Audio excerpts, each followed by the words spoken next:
Om Swastiastu. Om Augnamastu Namaste. Halo pemirsa, kembali lagi bersama kami di YouTube channel Puspa Harimjaya. Izinkan saya memperkenalkan diri. Nama saya Ana Agung Reswarniti, mahasiswi Sekolah Tinggi Agama Hindu Dharma Nusantara Jakarta. Baik, di samping saya sudah didampingi oleh Ibu Ana Agung Oko Puspo, dosen dari Sekolah Tinggi Agama Hindu Dharma Nusantara. Pada kesempatan kali ini, kami akan membahas tentang Daksino. Tapi sebelum itu, izinkan saya untuk bertanya nih, Bu. Apa sih itu Daksino, Ibu? Untuk menjawab pertanyaan tersebut, saya perlu mencari beberapa referensi.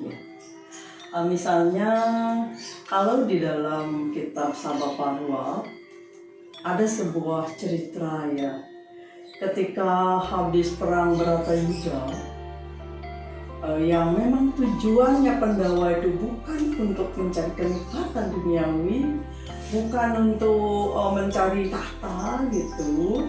Tujuannya adalah untuk menegakkan dharma. Maka beliau mengadakan upacara besar, yaitu korban kuda itu. Pada pelaksanaan upacara tersebut beliau mengundang Bhagawan Vyasa. Bhagawan Vyasa, maka setelah beliau mengundang Bhagawan Vyasa, di sana disebutkan tahta yang dimenangkan ya, kerajaan Kaurawa yang dimenangkan oleh beliau dijadikan daksina kepada Bhagawan Vyasa.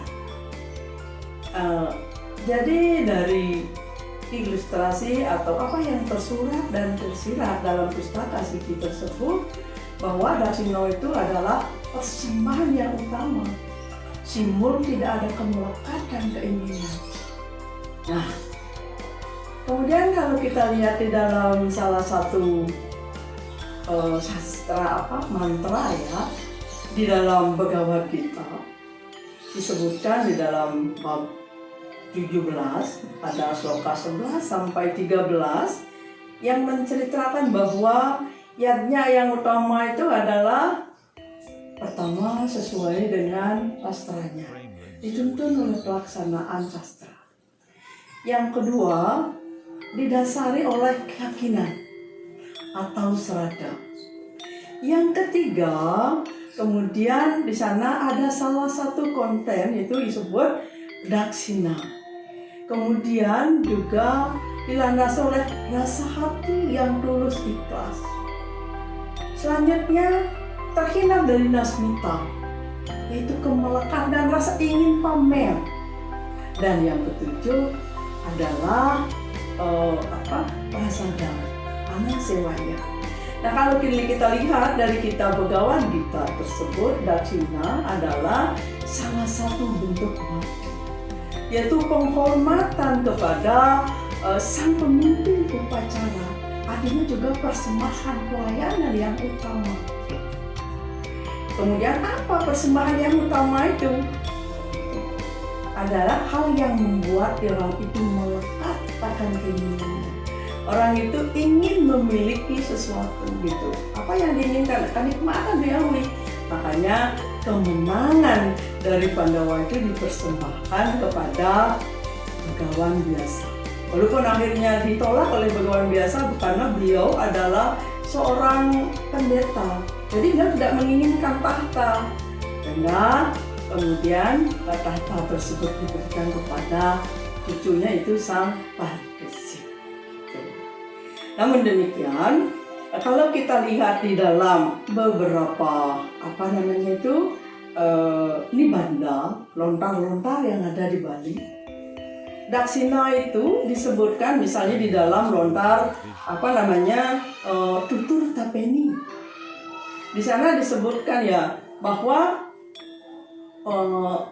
yadnya itu terdiri dari triangga. Triangga itu adalah utama angga, madhyani angga, dan nista angga.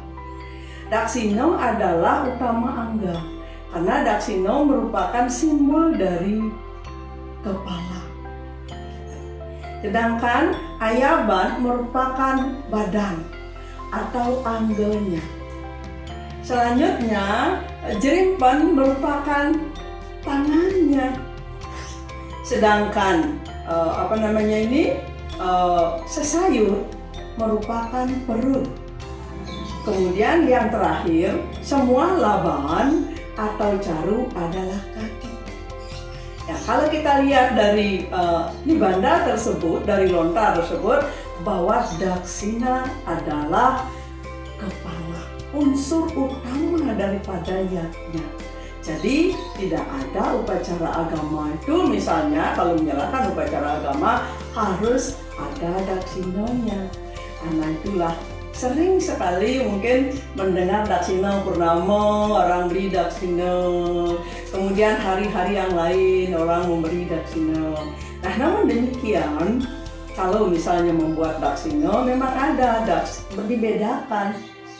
Kapan Daksina itu sebagai persembahan dan kapan Daksina itu sebagai Daksina linggih gitu. Walaupun sebenarnya yang membedakan sedikit sekali hanyalah misalnya di sini saya ada ya, ini ya kelapanya. Kalau kelapa itu untuk persembahan maka biasanya pelontos seperti ini. Tetapi kalau misalnya untuk Daksina linggih ini biasanya kelapanya dan loncengnya. Kenapa begitu? Nah, serabut kelapa yang banyak ini dia tidak jelas terikat antara terjalin antara satu dengan yang lainnya, itu merupakan keinginan manusia yang kesana kemari tidak selalu membelenggu manusia dari kebebasan. Nah, namun demikian pada intinya tujuannya harus lurus. Untuk mencari intinya, mencari pusatnya. Nah, dalam hal ini kenapa dibedakan? Hal ini adalah bebas dari keinginan, hanya dipersembahkan. Sedangkan ini ada ketulusan hati, kelurusannya untuk menstanakan ide Sang Yang Widi. Memohon beliau agar berkenan memberikan bimbingan kepada kita semua. Terkadang juga menstanakan itu juga bisa digunakan otak ini. Gitu.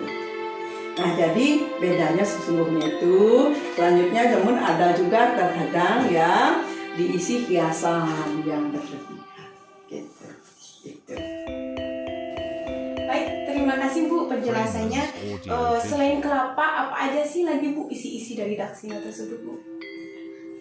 Baik, isi daripada Daksina boleh saya lihatkan di sini. Ini dasarnya adalah beras. Ya, nanti kita kan punya tempat Daksina itu seperti ini ya. Nih seperti ini. Ini Daksina sebenarnya. Nah, sesudah ini kulitnya ini berisi beras, udah itu nanti diisi ini tampak namanya. Tampak ini merupakan simbol keseimbangan hidup. Udah itu juga di sana ada ini keluak, ya, ada kemiri, kemudian ada pisang, ya, kemudian juga ada ini gantusan. Gantusan ini terdiri dari 3 bungkus ya. Yang satu ini isinya adalah beras, segala macam beras merah, beras putih, ketan hitam gitu. Kemudian dicampur, dibungkus sedikit di sini sampai sebagai simbol kesuburan. Nah, yang satu ini isinya adalah ini. Kalau orang Jawa itu nyebutnya dalam ininya empon-empon. Kalau di Balinya disebut bumbu dapur atau bahasa genep. Yang dirajang kemudian dikeringkan, dan yang satu ini isinya teri. Ini penyatuan antara segara gunung, lautan dan daratan yang bisa sebagai simbol kesuburan. Di sini juga ada laut peselan, simbol alam semesta yang subur. Ini isinya adalah 5 macam daun-daunan yang mewakili warna-warnanya.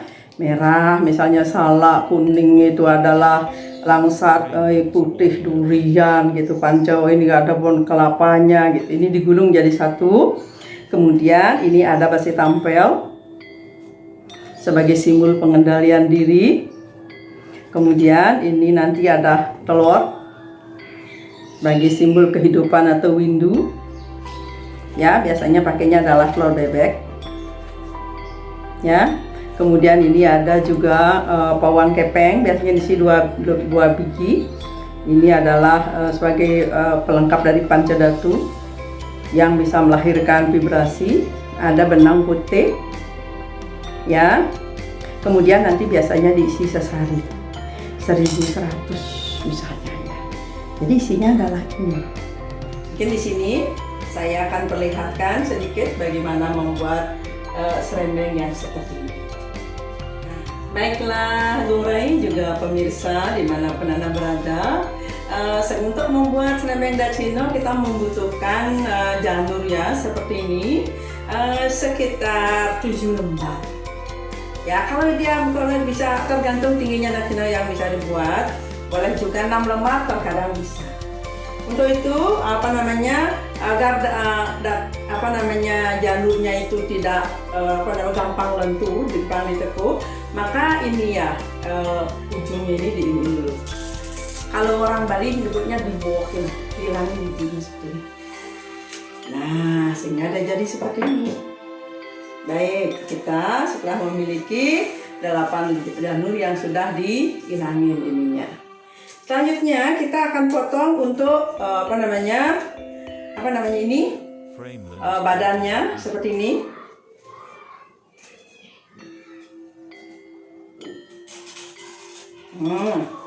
Berapa kira-kira ukurannya? Biasanya kita pakai 35 atau 40 cm. 40 cm itu udah tinggi. Ya. Setelah itu kita potong ini 2 kali. Ya. Nah, karena kebetulan janur yang saya gunakan agak panjang, maka ujungnya ini bisa dipakai alasnya. Kita ambil sekitar 20 cm. Seperti ini ya. Kita potong lagi. Baik. Nah, kita membutuhkannya sekitar 8 lembar. Kemudian kita buka. Ini. Nah, kita cakupkan ya. Baik. Oke, kita cakupkan, kemudian kita jahit.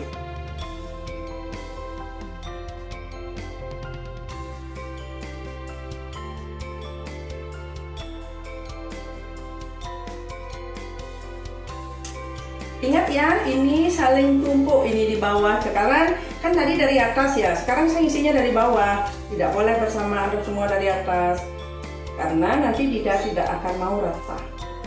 Nah, akhirnya dia akan menjadi seperti ini. Ya. Nah, agar bisa ada berdiri, nanti kita akan lipat ya. Lipat seperti ini.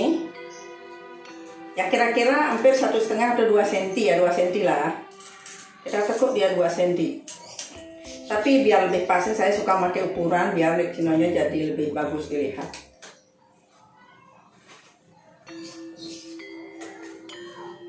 Sebenarnya bisa tidak memakai ukuran seperti itu, tapi saya ada kebiasaan jadi ini tekuk begini.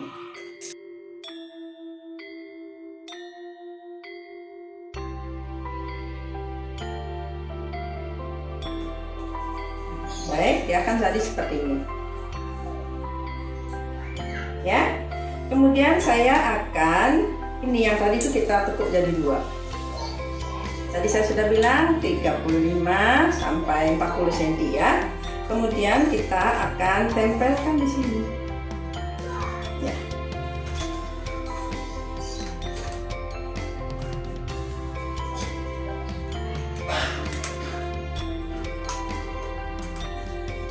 Terus ya, runut biasanya mengarahnya ke kiri ya.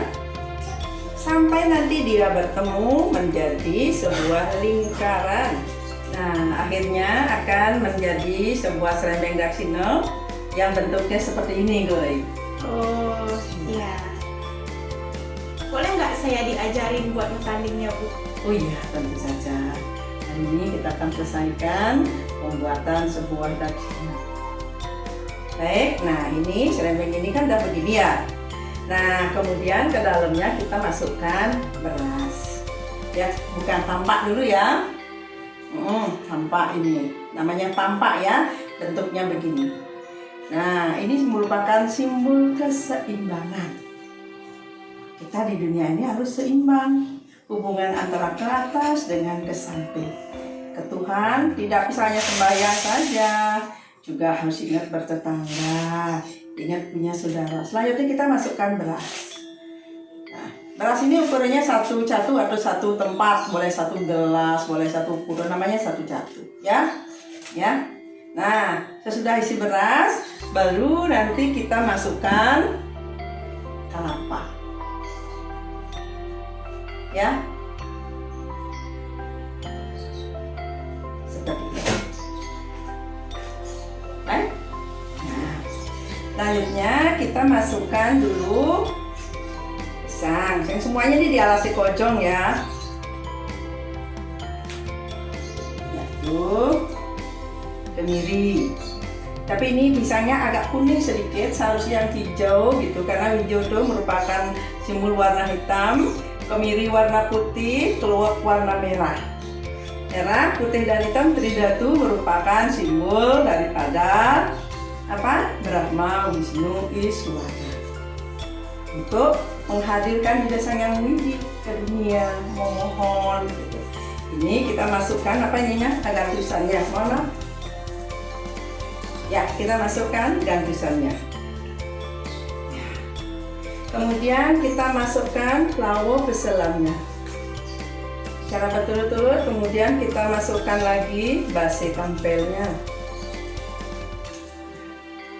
Jangan lupa benang. Juga intinya juga harus masuk adalah telur. Telurnya telur bebek ya. Framelens Audio Visual. Daksina yang ketampaknya sering sederhana namun dicari orang ini boleh dikatakan mewakili si dunia, simbol dunia yang kecil, mikrokosmos, ya, simbol dunia yang kecil tetapi mewakili yang memakro alam semesta, sehingga biasanya digunakan untuk menstanakan Ida Sang Hyang Widi, hanya kelapanya tadi yang ada moncongnya. Selanjutnya kita masukkan apa? Ininya namanya kembang payas, ya. Sebenarnya itu aja isi bunga. Dan ada sebuah jejahitan kembang payas. Nah, ini merupakan simbol sisir. Ini sisirnya ceritanya. Ini sisir tetapnya. Ini tangkai pemegang. Baru bisa menjadi kembang payas. Ya. Biar tidak jatuh, biasanya dijarit juga. Baru nanti diisi sebuah sampian daksina. Nah, apapun itu yang namanya sesajen atau banten diisi sebuah canang sari atau canang gendeng. Canang merupakan sarining ide keinginan. Ini namanya keinginan yang tulus ikhlas atau dascakya. Baiklah, akhirnya kita menghasilkan sebuah daksina.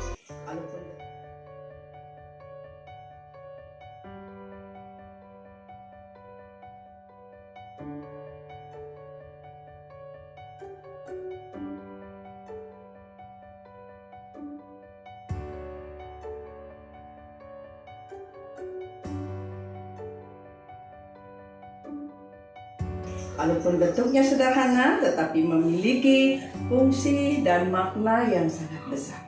Fungsinya yaitu sebagai sarana untuk melaksanakan Ida Sang Hyang Widi, juga sebagai persembahan.